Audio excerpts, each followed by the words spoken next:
Market எப்படி இருக்குன்னு பார்ப்போம். டெய்லியில் இருக்குது சென்சஸ். மார்க்கெட்டு ஒரு மீட்டிங் பாயிண்டில் இருக்கு. இந்த இடத்த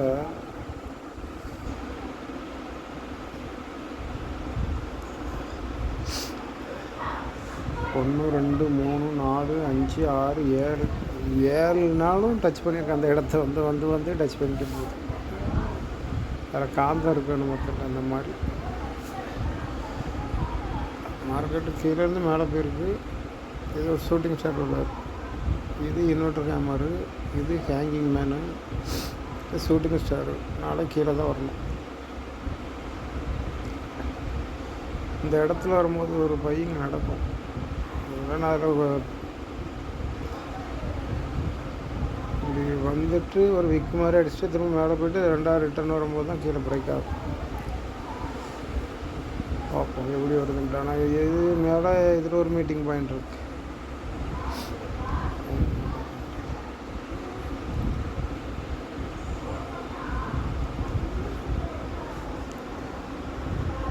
அப்படியே போய் இப்போ டச் பண்ணி திரும்பிட்டு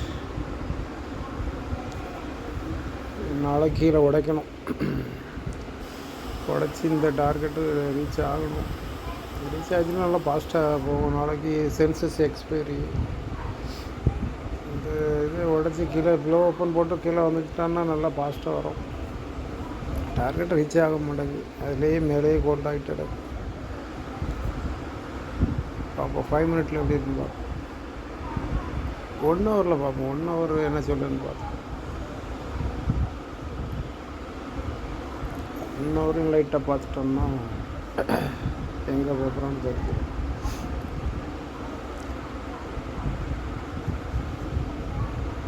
இது 10 டைமு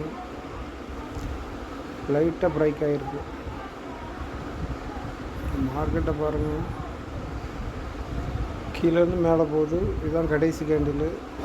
அதை பிரேக் பண்ணாமல் கீழே திரும்புது. திரும்ப கீழே இறங்குது, திரும்ப மேலே போகுது. அந்த இடத்துலையே திரும்பிட்டு வருது. திரும்ப இதை கீழே பிரேக் ஆகிடுது. இது கடைசி கேண்டில். இதை பிரேக் பண்ணலன்னா அப்படியே மேலே போயிடும். இந்த கடைசி கேண்டில் கீழே பிரேக் பண்ணலன்னா இதுலேருந்து இந்த மாதிரி பையாச்சுன்னா அப்படியே மேலே போயிடும். இது கீழே பிரேக் ஆகுது. கீழே பிரேக் ஆகணும், நான் கீழே வர தான் செய்வோம். திரும்ப மேலே போகுது. திரும்ப பாருங்கள், அந்த கடைசி கேண்டில் பிரேக் பண்ணாமல் கரெக்டாக அந்த இடத்துலையே அப்படியே திரும்புது. செகண்டு தேர்டு இந்த திரும்புது. இங்கே இதுதான் கடைசி கேண்டில். இதை கீழே பிரேக் ஆகுது.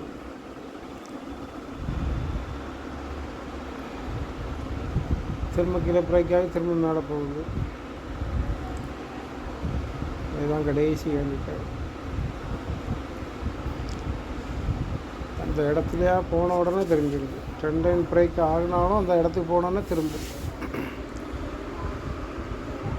நாளைக்கு என்ன பண்ணணும், இந்த பையர் ஓப்பனுக்குள்ளே வந்துட்டான். இந்த செல்லர் ஓப்பனுக்குள்ளே நாளைக்கு கீழே தான் இறங்கணும். இந்த கடைசி கேண்டில் இந்த கேண்டில் வச்சுக்கலாம். இந்த இடத்துல வந்து பையாருக்கும் வாய்ப்பு இருக்குது. இல்லைன்னா இதை பிரேக் பண்ணிட்டுனா அப்புறம் கீழே தான், அப்புறம் மேலே வராது. ஏன்னா மேலே பிரேக் அவுட் ஆகிட்டு அதுக்கப்புறம் தான் ரிட்டர்ன் ஆகுது. இப்படி தான் அந்த பிரேக் அவுட்டு ஃபெயிலியர் ஃபுல்லாக இப்படி தான் நடக்கும். பிரேக் அவுட் ஆகின பிறகு செகண்ட் ரெசிஷனில் போய் கரெக்டாக திரும்பி கீழே வந்துடும். அப்புறம் கீழே இறங்கும்போது ஃபாஸ்ட்டாக இனி இறங்கும்போது ஃபாஸ்ட்டாக இறங்கும்போது பார்ப்போம். இது ஒரு 10 லைன் பிரேக் அவுட்டு ஃபெயிலியர். 5 மினிட்ல என்ன நடக்குதுன்னு பார்த்து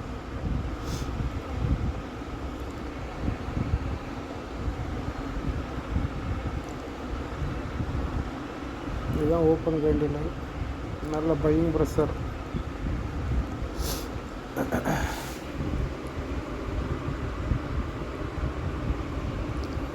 இதில் எப்படி எடுக்கணும்னா ஃபஸ்ட்டு ஸ்விங்கே எடுக்கக்கூடாது.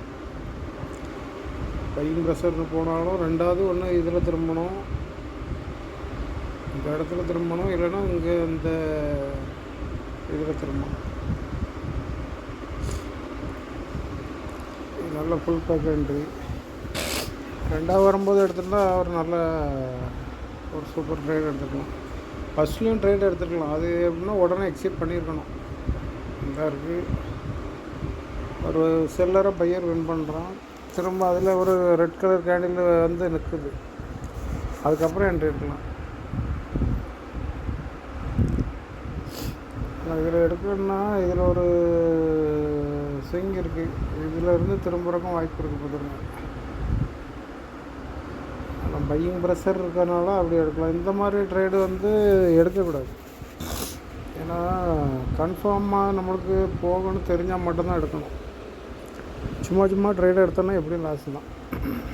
ஃபஸ்ட்டு டைம் விட்டுட்டு 2வது டைமும் இதில் எப்படி கீழே பாக்ஸ் போட்டு வச்சுக்கணும், இதுலேயே வந்து திரும்புது.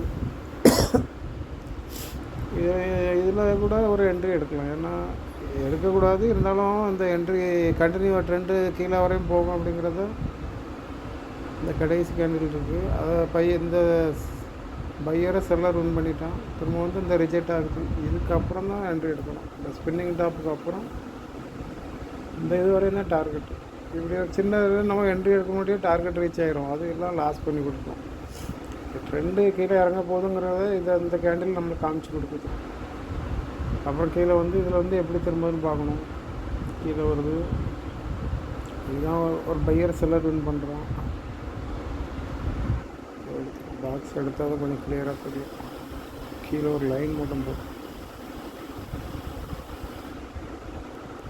இந்த இடத்துல பையர் செல்லர் வின் பண்ணதுக்கு அப்புறம் இந்த ஷூட்டிங் ஸ்டார் வந்ததுக்கு அப்புறம் தான் இதில் என்ட்ரி எடுக்கணும்.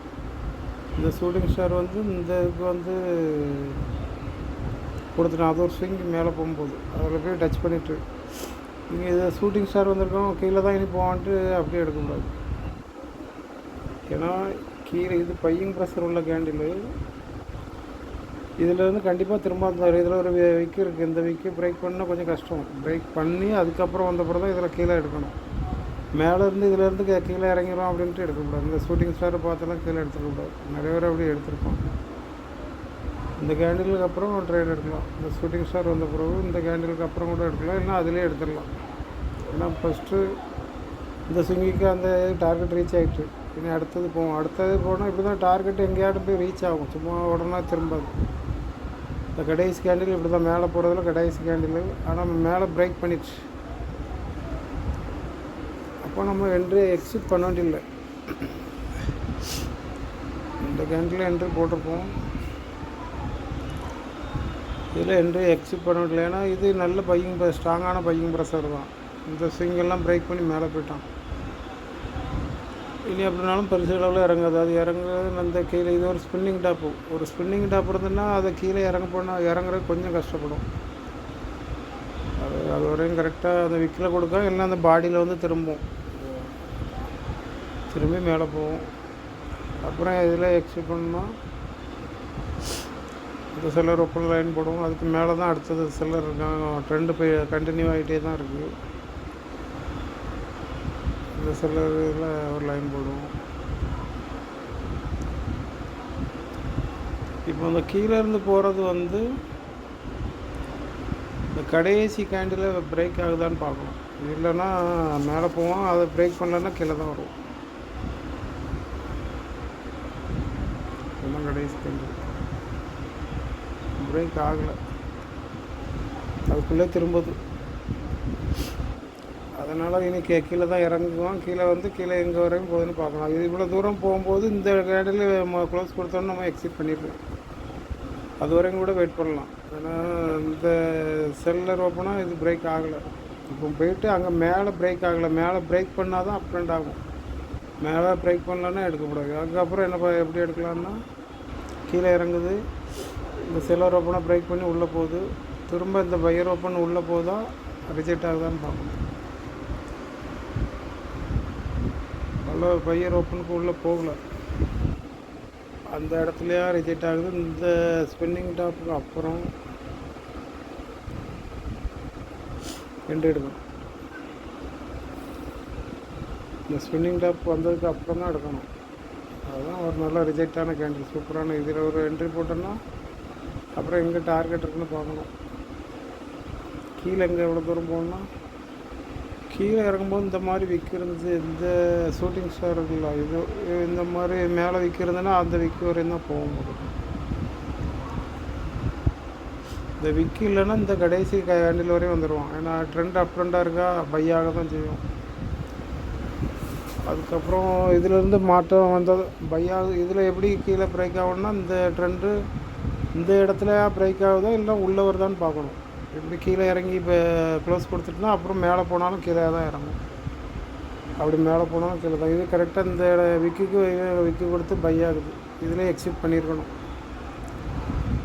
இதில் இந்த கேண்டில் என்ட்ரி எடுத்துகிட்டு இவ்வளோ நேரம் தான் டார்கெட்டு. இது வரையும் டார்கெட் வச்சு உடனே எக்ஸிட் பண்ணியிருக்கணும். இதெல்லாம் ஃபாஸ்ட்டாக போடணும், அப்படின்னா என்ட்ரி எடுக்கணும். அதுக்கப்புறம் திரும்ப மேலே போகிறான், இந்த செல்லரை வின் பண்ணுறான். இந்த கடைசி கேண்டில் ஒரு லைன் போடலாம். இல்லை சின்ன சின்ன மூவ்மெண்ட்டாக இது கேட்ச் பண்ணனா ரொம்ப கஷ்டம். இந்த ஒரு என்ட்ரி மட்டும் நல்ல பெஸ்ட்டான என்ட்ரி. என்ன நடக்க போகுதுன்னு தெரிஞ்சுக்கலாம் பார்த்துருக்கேன். இந்த ஒரு என்ட்ரி மட்டும்தான் கொஞ்சம் நல்ல டாப் என்ட்ரி. இது மட்டும்தான் எடுக்கணும். இதுதான் இதை எடுத்து இந்த மாதிரி எடுத்தால் தான் ஃபெயிலியர் ஆகும். இதிலலாம் மொதல் ஸ்விங் வந்தோடனே விட்டுட்டு ரெண்டாவது ஸ்விங்கில் என்ன நடக்குதுன்னு பார்த்து எடுக்கணும். அப்புறம் மார்க்கெட்டு இங்கே போகுது. பையர் செல்லர் இதில் என்ட்ரி எடுக்கக்கூடாது. இந்த இடத்துல ஒரு லைன் போடுவோம்.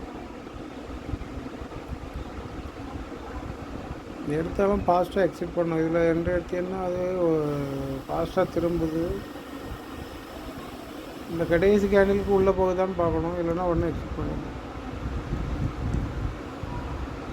கீழே இறங்கி வந்து திரும்ப மேலே போகும்போது நான் இவ்வளோ தூரம் தான் வெயிட் பண்ணணும். இது பிரேக் பண்ணால் தான் மேலே போவோம். இந்த உள்ள போயிட்டு இருக்கும்போதே எக்ஸிட் பண்ணியிருக்கணும். ட்ரெண்டு தெரியலன்னா இதில் ரெண்டாவது வரும்போது நல்லா அழகாக என்ட்ரி போட்டுக்கலாம். இப்போ கீழே ஃபாஸ்ட்டாக கீழே இறங்குது, திரும்ப மேலே போகிறான். இந்த கடைசி கேண்டில் ரிஜெக்ட் ஆகுது. இந்த கேண்டில் முடிஞ்ச பிறகு என்ட்ரி போட்டுக்கலாம். இந்த கேண்டில் போட்ட பிறகு என்ட்ரி போட்டிங்கன்னா நல்லா கீழே ஃபாஸ்ட்டாக இறங்கும். இப்போ இறங்கும்போது எடுத்தால் தான் நல்லா ஃபாஸ்ட்டாக கீழே இறங்கும்.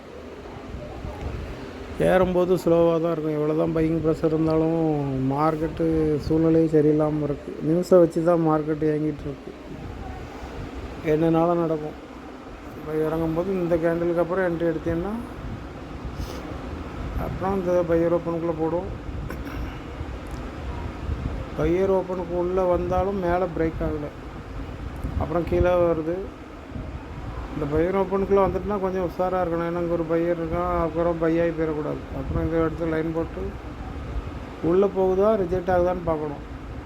அப்புறம் எப்படி பார்க்கணுன்னா இந்த கீழே பிரேக் ஆன பிறகு இப்போது இந்த பையர் ஓப்பனுக்கு உள்ளே போகுது. அப்போ இந்த கடைசி கேண்டில் ஒரு லைன் போடணும். இவன் தான் கடைசி கேண்டில். இவனை பிரேக் பண்ணிட்டான்னா அப்புறம் கீழே தான் போகும். இந்த பையர் ஓப்பனுக்குள்ளே இந்த பையர் ஓப்பன் போகிறான். அடுத்தப்போ கீழே வந்தால் இந்த இடத்துல நிற்கணும். இந்த இடத்துல ஸ்டாப் ஆகி நிற்கணும்.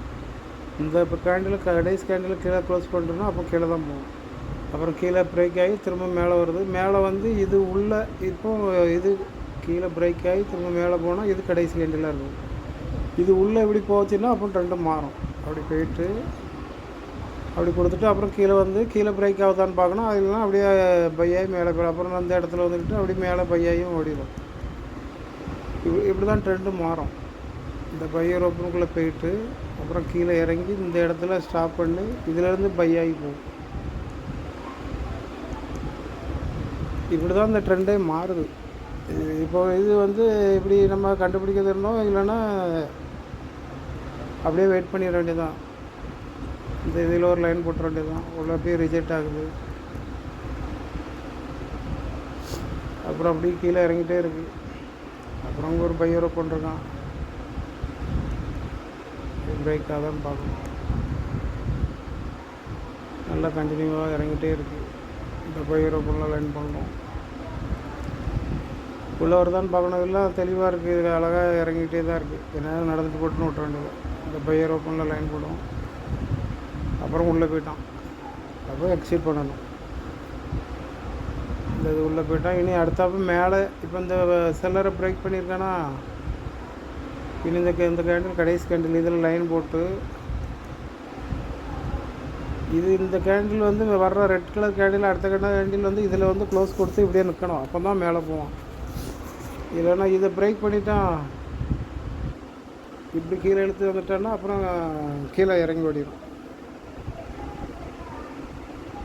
இப்படி இருந்தால் மேலே பையாகி இப்படி போவோம், அப்புறம் அடுத்த உடனே என்ட்ரி போட்டுடலாம் போவோம். இப்படி கீழே வந்துட்டுனா அப்புறம் கீழே தான் இறங்கும். அப்புறம் கீழே வந்து இந்த இதில் வந்து ஒரு டச் போட்டு கீழே போயிட்டு திரும்ப இதில் ஒரு டச் கொடுத்துட்டு திரும்ப கீழே இறங்கும். இப்படியே தான் நடக்கும். ஸ்லோவாக இருந்தோன்னா இப்படியே தான் ஒரு கேண்டில் பிரேக் ஆகும், அடுத்த கேண்டில் மேலே போகும், இந்த மாதிரியே நடக்கும். ஃபாஸ்ட்டாக இருந்தால் சிறதரன்னு கீழே இறங்கிடுவோம். இதிலெல்லாம் நல்லா ஃபாஸ்ட்டாக இறங்கிடும். இந்த ஒரு ட்ரெண்டு இந்த மூமெண்ட்டை மட்டும் கேட்ச் பண்ணால் போதும், சூப்பராக. இது நடந்துகிட்டு இருக்கும்போது நம்மளுக்கு தெரியாது இந்த ட்ரெண்டு தான் வரப்போகுது அப்படின்னு தெரியாது. இருந்தாலும் இந்த மாதிரி வச்சு கண்டுபிடிக்கும்போது ஓரளவு நல்ல ப்ராஃபிட் கிடைக்கும். எவ்வளோ எப்படி வந்து ரிட்டர்ன் ஆகுது இதெல்லாம் கண்டுபிடிக்கிறது. இது கொஞ்சம் நல்லா கிளியராக கொடுத்துருக்கு. இந்த இது கொஞ்சம் ஈஸியாக தான். பையர் ஓப்பனுக்கு உள்ளே போகுது, கீழே இந்த பையரை கீழே பிரேக் ஆகிடுது கடைசி கேண்டில். அப்போது ட்ரெண்டு மாறல, கண்டினியூவாக தான் ஆகுதுன்னு அப்படி டவுன் ட்ரெண்டாக தான் இருக்குதுன்னு அப்படி பார்த்து ட்ரேட் எடுக்கணும். கொஞ்ச நாள் ரொம்ப நாள் ஆகும் இதெல்லாம் கண்டுபிடிக்கணும்னா, ரொம்ப கஷ்டமாக தான் இருக்கும். ஆனால் கொஞ்சம் கொஞ்சமாக சார்ட் ஒர்க் பண்ணிக்கிட்டே இருந்தால் புரிஞ்சிடும். ட்ரேடர்லாம் ராஜேஷ் சார் ஒரு இதில் சொல்லியிருந்தார், ஒரு யார் என்ட்ரி கொடுக்கும்போது சொல்லியிருந்தார், ட்ரேடிங் எடுக்கிறதுக்கு 5 வருஷம் ஆகும் அப்படின்னாரு. 5 வருஷம் கழித்து தான் அவங்களால ப்ராஃபிட் பண்ண முடியும். ஏன்னா அவரே 2-3 டைம் போயிட்டு தான் வந்திருக்கார். வெளியே போயிட்டு பண்ண முடியல, திரும்ப வந்திருக்கார். இப்போ வந்தாலும் அவர் இன்னும் ஒரே ஒரு என்ட்ரி தான் எடுப்பார். அதோட நிறைய குவாலிட்டி போட்டு எடுப்பார். ஒரு 5000, 10,000, 15,000 அதோடு எடுத்துகிட்டு ஸ்டாப் பண்ணிட்டு போயிடுவார். அந்த மாதிரி தான் அவ்வளோ பெரிய சாரே ட்ரேட் எடுக்கிறது அவ்வளோதான் எடுக்காங்க. அவர் கூட ஒரு இதில் சொல்லியிருந்தார், நான் இதுவரையும் 4000 பேருக்கு சொல்லி கொடுத்துருப்பாங்களாம். ஆனால் சக்ஸஸ் பண்ணவங்க விரல் விட்டு என்ற தான் இருக்காங்க அப்படின்ட்டு, ஒரு 10 வருக்குள்ளே தான் இருக்காங்க அப்படின்ட்டு. இதுதான் மார்க்கெட்டு. இது தெரியாமல் நம்ம அதில் கிடந்து போராடிட்டு எடுக்கக்கூடாது. புரிஞ்சால் எடுக்கணும், இல்லைன்னா காசு போடக்கூடாது. நம்ம நினச்ச மாதிரி வருதா அப்படின்ட்டு லைவ் மார்க்கெட்டை காசு போட்ட மாதிரியே நீங்கள் லைன் போட்டுக்கிட்டே இருங்க. இங்கே இதுலேருந்து பை ஆகும், இதில் திரும்புவோம், அந்த மாதிரி லைன் போட்டுக்கிட்டே இருங்க. உங்களுக்கு நல்லா புரிஞ்ச பிறகு ஒரு கிளியரான என்ட்ரி வந்தால் மட்டும் எடுங்க, இல்லைன்னா விட்டுருங்க. அப்படி தான் இதில் சக்ஸஸ் பண்ண முடியும். என்ன எப்போதும் என்ட்ரி எடுக்கணுன்ட்டு இருந்தேன்னா ஜெயிக்கவே முடியாது. 4000 வருஷத்தில் 10 பேர் கூட ட்ரேடர் இல்லை, அவங்களுக்கே தெரியுது. அந்த மாதிரி தான் இருக்குது மார்க்கெட்டு. கொஞ்சம் கவனமாக எடுங்க, லாஸ் பண்ணாங்க. கொஞ்சம் கொஞ்சமாக அப்படியே வேறு தொழில் பண்ணிக்கிட்டு இதை பார்த்துக்கிட்டே இருங்க. ஒரு 4-5 வருஷம் கழித்து உங்களுக்கு புரிஞ்சால் மட்டும் எடுங்க, இல்லைன்னா அப்படியே விட்டுருங்க. காசு போட்டு லாஸ் பண்ணாங்க.